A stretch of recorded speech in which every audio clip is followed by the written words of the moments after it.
I woke up on my wedding day in a Chicago hotel room, the weight of something heavy pressing against my chest. Not the usual bride jitters, those I could handle. This was different, like my body was screaming a warning my mind couldn't yet grasp.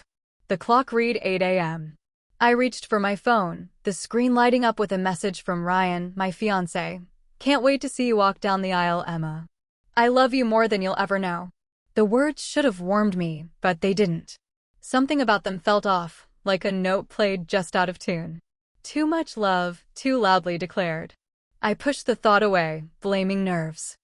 The florist knocked, delivering bouquets of white roses that filled the room with their soft scent. My best friend, Lily, was already there, arranging them around the suite. "These are gorgeous," I said, forcing a smile. The flowers stood out against the blush-colored bridesmaid dresses hanging by the window. "Ryan's got good taste." Lily nodded, but her hands paused, adjusting a petal with too much focus. "He sure does," she said, her voice catching slightly, like she was holding something back. My stomach twisted. Lily never hesitated, not with me. "Everything okay?" I asked. She waved it off, muttering about allergies, but her eyes didn't meet mine. My phone buzzed again. A text from my sister, Sarah, my maid of honor, "Running late, be there by 9. Typical Sarah. "She's supposed to be here already," I told Lily, who rolled her eyes. Classic. But something in Lily's tone, sharp, almost bitter, made me pause. I excused myself to the bathroom, needing a moment to breathe. The mirror showed a stranger, Emma Carter, 28, about to become Emma Wilson in hours. My reflection's eyes were wide, uncertain, like they knew something I didn't. I splashed water on my face, willing the unease to fade. Back in the room, my phone lit up with Ryan's name. My heart lifted, expecting another sweet message. But the lock screen preview stopped me cold. I can't do this with her. "We need to talk before the ceremony." My fingers froze. I unlocked the phone, but the message was gone. "Wrong chat, maybe a glitch." Nausea hit me like a wave. I called Ryan. Straight to voicemail. Again. Voicemail. My pulse raced, each unanswered ring tightening the knot in my chest. "Lily," I said, my voice sounding foreign, "can you try calling Ryan?" She appeared in the doorway, her face tight with worry. "It's probably nothing," I lied, more for myself than her. She dialed, then shook her head. Voicemail. I grabbed my purse, slipping out of my heels. "I need to check something," I said, ignoring Lily's protest about my makeup appointment. The elevator to Ryan's floor felt endless, each second amplifying the dread coursing through me. We'd stayed in separate rooms, a nod to tradition. Now, that choice felt like a mistake. I knocked on his door softly at first, then harder. No answer. The silence was louder than any response could have been. Something was wrong. Terribly wrong. The hallway outside Ryan's hotel room was too quiet, the plush carpet swallowing my footsteps.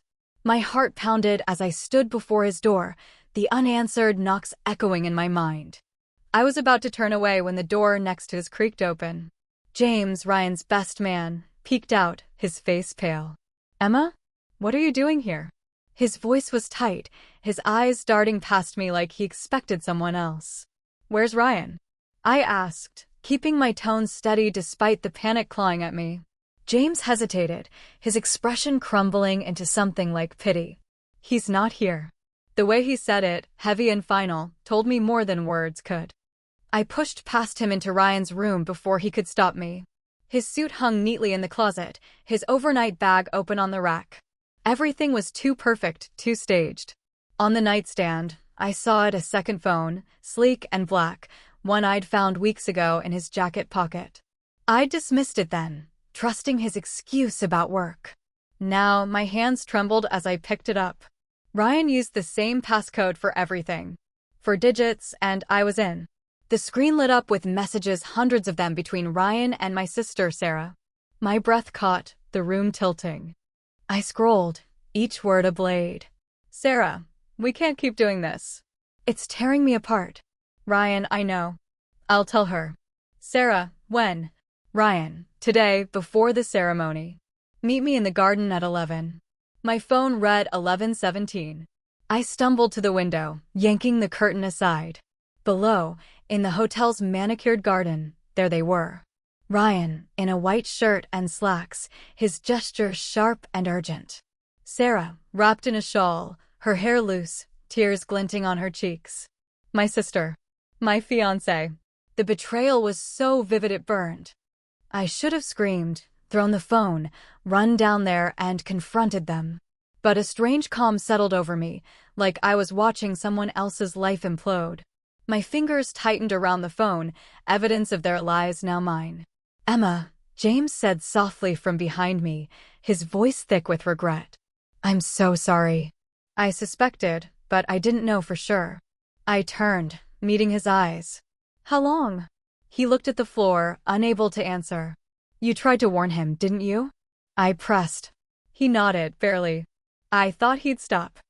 I slipped the phone into my purse, my mind racing but clear. James, I said, my voice steady, make sure Ryan's at the ceremony. And Sarah. Both of them, exactly where they're supposed to be. He stared, confusion creasing his brow. Emma, you can't still want to go through with this. I smiled, but it was cold, sharp enough to make him step back. Oh, I'm not marrying Ryan today. But they'll wish I had. I turned, walking out, each step fueling a fire I didn't know I had. The elevator ride back to my room was a blur, my reflection in the mirrored walls showing a woman I barely recognized, eyes hard, jaw set. Lily was waiting, her worry evident. Where'd you go?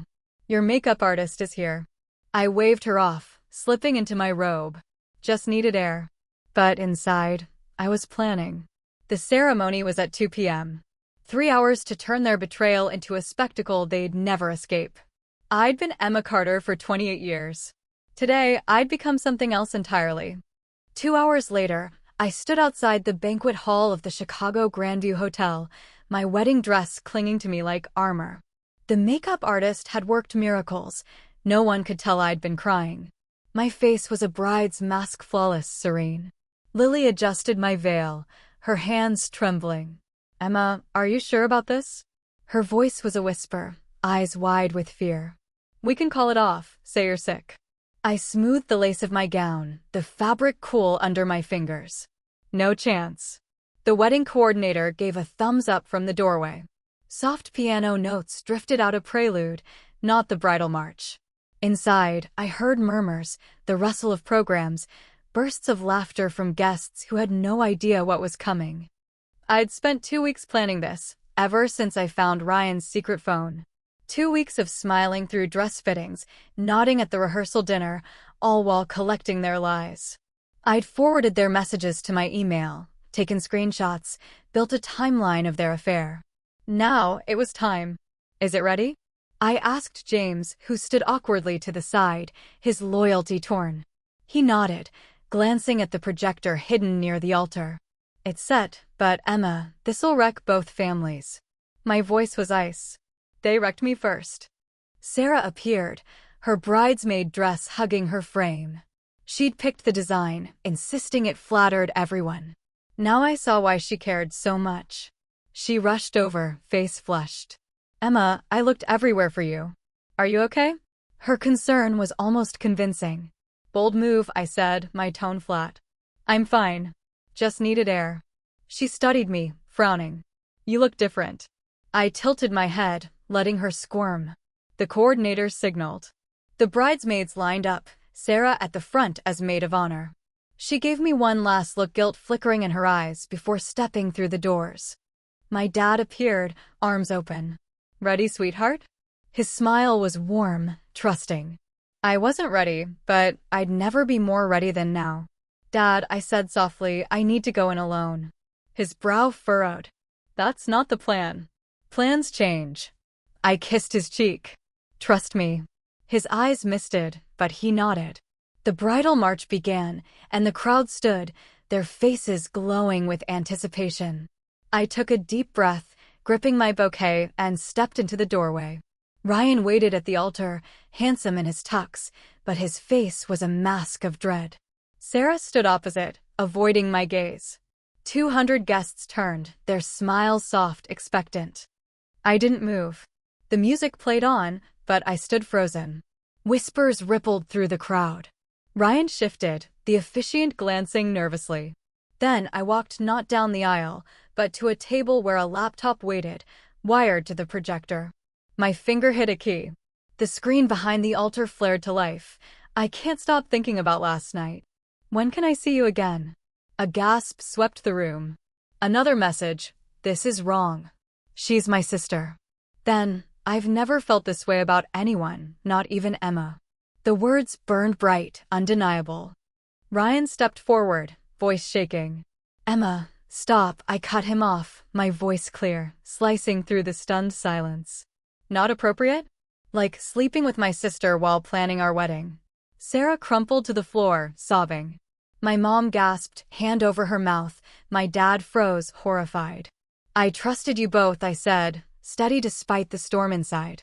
This is how you repay that love. The room was silent, every eye on me. The reception's canceled, I announced. But grab some champagne. We all need it. I turned, pausing once. Oh, Ryan, the honeymoon tickets are non-refundable. Maybe you and Sarah can use them. Hawaii's lovely this time of year.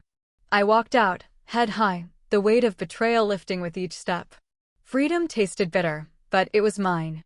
3 days after what Chicago's gossip circles dubbed the wedding massacre, I sat alone in a quiet corner of Lincoln Park, the autumn breeze swirling fallen leaves along the path.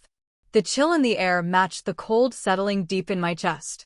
My phone buzzed, but I ignored it, staring at the joggers and dog walkers, their lives untouched by betrayal.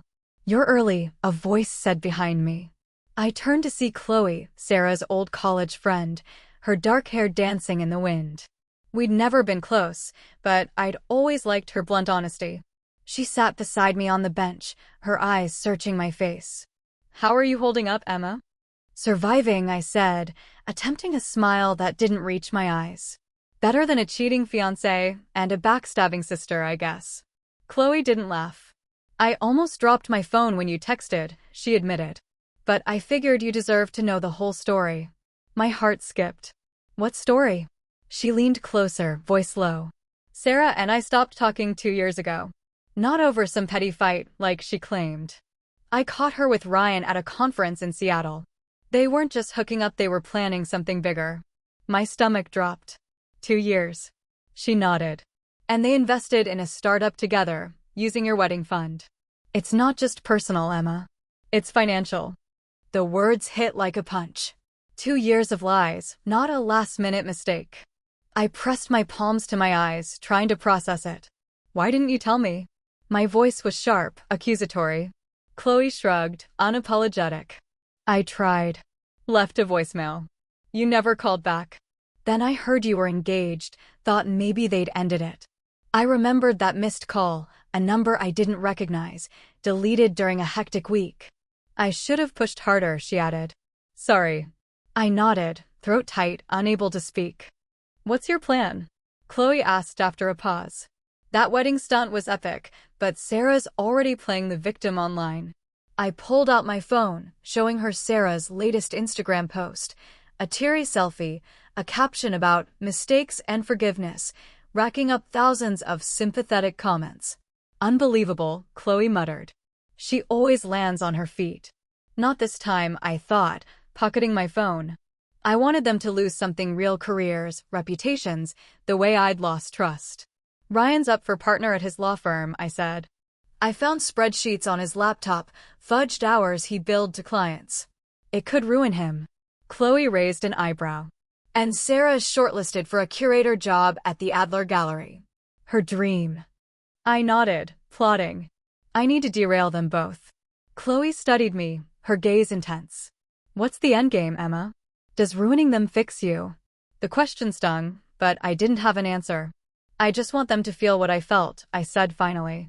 She sighed. Be careful. Revenge twists people. I brushed it off, but her words lingered. My first attempts flopped. An anonymous tip to Ryan's firm got a polite brush off insufficient evidence. A financial blogger I contacted demanded proof I couldn't provide. Frustration gnawed at me, sleep a distant memory. Then James called, asking to meet at a bustling Loop Cafe. He slid into the booth, looking uneasy. I almost didn't come, he admitted. Ryan would lose it if he knew I was here. I thanked him, stirring my oat milk latte. You look exhausted, he said, concern softening his voice. Talk to anyone? A therapist, maybe? I shook my head. I'm managing. He leaned forward, serious. What are you chasing with this revenge, Emma? Justice? I sipped my latte, avoiding his eyes. They humiliated me, James. Built a future together while I picked out centerpieces. It's unforgivable. He nodded slowly. But this path, it's changing you. I bristled, voice rising. Maybe I need to change. The old Emma was a fool who trusted them. Heads turned, and I lowered my tone. That Emma's gone. James sighed. Ryan came by last night, drunk, crying. Said you knew about them weeks before the wedding. Why go through with it? Why not confront them privately? The question haunted me, too. A private fight would have let them slink away, apologies and tears to smooth it over. I wanted them exposed, raw, in front of everyone. They don't get to charm their way out, I said. James's eyes softened, but before he could reply, my phone buzzed. Chloe, found something big. Call me. I stood, grabbing my bag. I gotta go. James caught my wrist gently. Emma, wait. Ryan's scared. Not just about the wedding, about that startup. Something's off. He mentioned an audit. My pulse raced. A thread to pull. Thanks, I said, pulling away. This wasn't just revenge anymore. It was something darker, deeper, and I was all in. The cafe in Chicago's Loop was alive with the hum of conversation, but my focus was on Sarah, who stood frozen at the entrance, her eyes locking onto mine. Her usually polished look was frayed, no makeup, dark circles stark under her eyes. My sister, the last person I wanted to see since the wedding. She approached our table, her steps cautious. Emma, she said, her voice neutral but strained. I've been trying to reach you. I shoved Chloe's documents into a folder, my movements sharp. Been busy. Her gaze flicked to Chloe, then back to me. Can we talk privately? I leaned back, arms crossed. Anything you want to say it here. Sarah pulled out a chair and sat, her hands twisting in her lap. Ryan's planning to leave the country tonight. He's taking the startup money, including your share. My heart sank. James had hinted at Ryan's panic, but this was worse. My share? I asked, voice tight. The wedding fund, Sarah said, leaning closer. Your savings he convinced you to invest. He's cutting me out, too, Emma. Taking everything. Chloe scoffed. And we're supposed to believe you care about Emma's finances? Sarah ignored her, eyes fixed on me. I hate him. He's screwing us both. I studied her face, searching for the tells I'd known since childhood, the slight blink when she lied, the nervous touch to her collarbone. But her gaze held steady, raw. Why is he cutting you out? I pressed. You're in this with him, aren't you? Pain flashed across her face. Everything changed after the wedding. What I did, what you did, it stirred things up. The people behind this startup don't like attention. Ryan's scared, and he should be. My pulse quickened. Scared of me? Or someone else? She glanced around the cafe, voice dropping. Not here. Chloe muttered, convenient.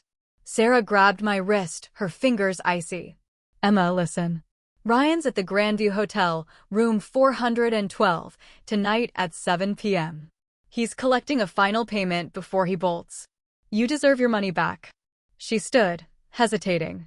I'm telling you because you're my sister and I've done enough damage. The door chimed softly as she left. That was dramatic, Chloe said, skeptical. You don't trust her, do you? I stared at the door, thoughts racing. Trap or truth, I had to know. My watch read 5:30 p.m. I'm going, I said, standing. Chloe grabbed my arm. Emma, those documents show serious crimes. We should call the cops. She was right, but Sarah's fear felt real, not for herself, but for me. I'll be careful, I promised, packing up. I'll watch from a distance. If it feels off, I'm out. Chloe looked unconvinced. Don't drag me into this. I nodded. I need to do this alone. At 6:55 p.m., I sat in the Grandview Hotel's lobby, tucked in a corner with a gin and tonic, blending in with the upscale crowd. My black dress and heels were anonymous, but polished, my hair pulled back. The chandeliers cast a warm glow, but my nerves were electric as I watched the elevators through a mirror's reflection. Ryan stepped out, his charcoal suit unfamiliar, a slim briefcase in hand. His face was gaunt, confidence replaced by furtive glances. He headed for the service elevator. I waited 30 seconds, then followed, my heels silent on the carpeted fourth-floor hallway. At room 412, I pressed my ear to the door. Muffled voices, Ryan's smooth tone, and a deeper, gruff one. "That's not what we agreed on," the stranger said. "Full payments due today." Ryan's voice, polished but strained. "2 more days. The transfers are processing." A heavy silence. "Our organization's patience has limits," the man growled. My heart pounded. Sarah's warning echoed. "They don't like attention." The doorknob turned. I froze, no time to hide. The door swung open, revealing a broad-shouldered man with silver hair and cold eyes. "We have a guest," he said, smirking. Ryan appeared behind him, paling. "Emma, what the hell?" I scrambled for a lie. "I was looking for you. The receptionist said you were here." The man's smile didn't waver. "A friend, Mr. Wilson?" Ryan swallowed hard. "My ex-fiancé." The man stepped aside. "Join us." It wasn't a request. My legs felt wooden as I entered. Documents littered a coffee table. A laptop glowing with spreadsheets, Chloe's evidence, materialized. The man extended a hand. "Richard Hayes, managing partner. Ryan's boss, the signature on those shady contracts." I froze. "You've contacted my office recently," he said, eyes glinting. "An anonymous tip about Ryan's billing." I forced my voice steady. "I don't know what you're talking about." Richard's smile didn't reach his eyes. "Sit." I stayed standing. "This is a mistake. I should go." He closed the door, tone firm. "Not with your digging into our investments." My blood ran cold. How did he know? "Emma, what have you done?" Ryan whispered, fear raw in his eyes. I turned on him. "Laundering money before or after you slept with my sister?" Richard chuckled, moving to the window. "Family drama's dull, Miss Carter. You're a problem. Your wedding stunt drew eyes. Your digging's worse." I lied, "I haven't told anyone." He raised an eyebrow. "Not Chloe Parker? James Robinson." My stomach dropped. He'd been watching. "What do you want?" I asked, voice calm despite my racing heart. Richard nodded at the briefcase. "A long vacation, $300,000, tax-free to start over. A bribe. And if I refuse?" His expression hardened. "I can't guarantee your safety or anyone you're close to." Ryan stepped forward, desperate. "Emma, take the money. Go." I looked at him, really seeing him a coward, terrified, ready to sacrifice me to save himself. "Pathetic," I whispered. The clock ticked loudly. Richard checked his watch. Midnight. Not a minute more. He handed me the briefcase, heavy with corruption. "A deposit. The rest comes when you leave Chicago. My number's in there. Don't talk." I stumbled out, Ryan grabbing my arm. "Emma, I'm sorry," he muttered. I pulled away, the elevator's mirrored walls reflecting a stranger clutching blood money. The truth was clear. This wasn't about revenge anymore. It was survival, justice, and a choice I had to make before time ran out. The briefcase sat on my coffee table, a silent threat. I hadn't opened it, couldn't. Touching the $300,000 meant accepting Richard's deal, trading truth for safety. My Chicago apartment felt alien, the clock reading 10:37 p.m., less than an hour and a half until his midnight deadline. My phone buzzed. Chloe again. I ignored it, needing space to think. The doorbell jolted me. Through the peephole, James stood, worry etched on his face. "Chloe sent me," he said as I let him in. "She's freaking out. You promised to call after the hotel." I stepped back, sinking onto the couch. It all went wrong. I spilled everything: Richard's threats, the bribe, the ticking clock. With each word, the weight on my chest eased, like truth was a weapon. James listened, his face growing grim. "This is bigger than us, Emma," he said when I finished. "These people are dangerous. Go to the police." I gestured at the briefcase. "With this? It's my word against a top lawyer and my ex. I'd look guilty or end up dead." His bluntness hit hard. Martin doesn't bluff, he said, glancing at the window locks. My phone buzzed. An unknown number. Have you decided? Richard. James read it over my shoulder. Tell him you'll take the deal. Buy time, then run. I shook my head. I can't. This isn't just about Ryan and Sarah anymore. Another buzz. Sarah's name on the screen. I hesitated, torn. Answer it, James urged. I put her on speaker. What do you want? Her voice was tight. Where are you? Home? Listen, Richard's people are coming. They don't think you'll take the deal. My blood ran cold. How do you know? I'm with Ryan, she said. He's been ordered to shred evidence at the office. They're tying up loose ends, Emma including you. James moved, checking the windows. How much time? He asked. Sarah exhaled sharply. James is there? Good. Not long. Get out. I couldn't hide my doubt. Why help me? You chose Ryan. Her voice broke. That was my biggest mistake. I can't undo it, but I want you safe. She rushed on. Ryan copied everything deals, shell companies, clients on a drive. If you can get it, the line cut off. I tried calling back. Nothing. No time, James said, grabbing my jacket. We're moving. A plan sparked. The office. If Ryan's destroying evidence, the drive's there. James stared. That's suicide. They'll be waiting. I grabbed the briefcase.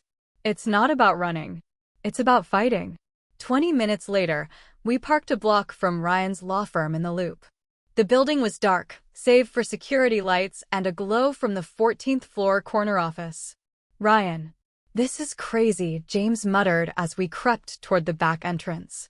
The security guard recognized me from past visits. Ms. Carter? Late night? I forced a smile. Left my planner in Ryan's office. Needed to cancel a vendor. He waved us up. Mr. Wilson's still there. The elevator ride was torture, each floor tightening the knot in my stomach. James squeezed my hand. Follow my lead if it goes south.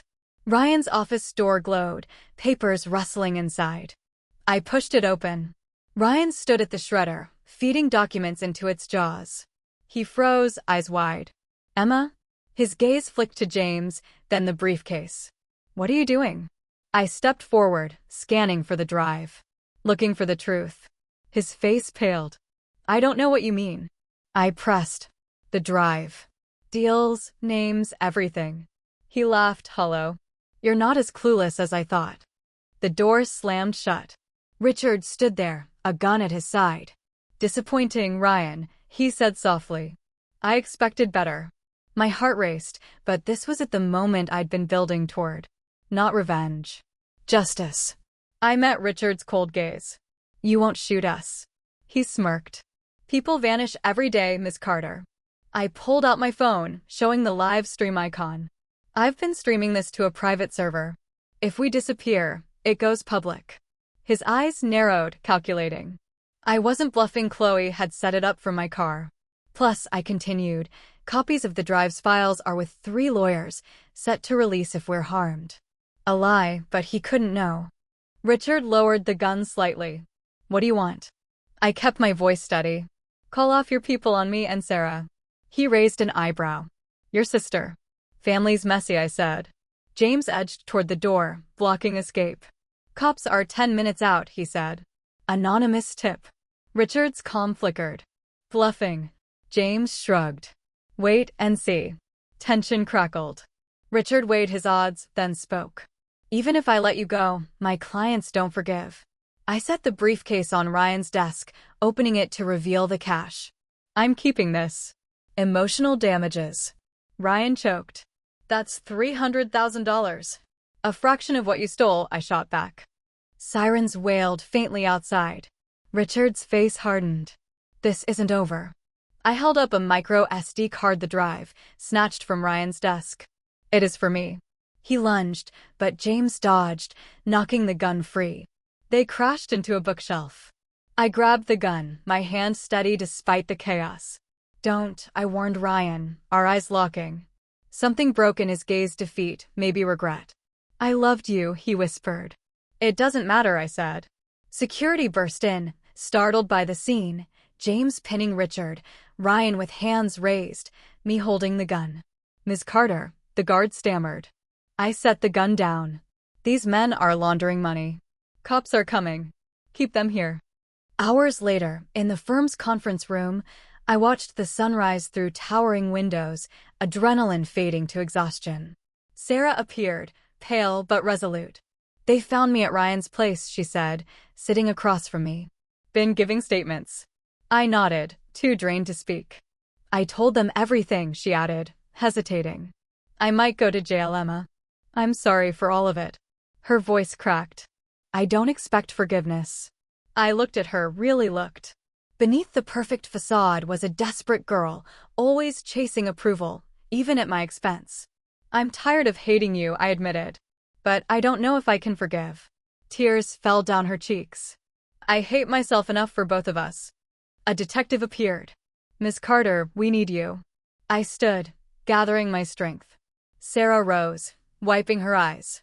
"Emma, thank you for protecting me, despite everything." I nodded, a door cracking open, not to forgiveness, but to something new. In the hall, James waited with coffee, his fingers brushing mine, warm and steady. "You did it," he said, smiling. I sipped, the future uncertain but mine. Ryan was led away in cuffs, our eyes meeting briefly. No anger remained, just certainty. I'd survived betrayal and emerged stronger. Rebuilding would be slow, but on my terms. Peace, fragile but real, began to take root, washing away bitterness. Healing, I realized, was the truest justice.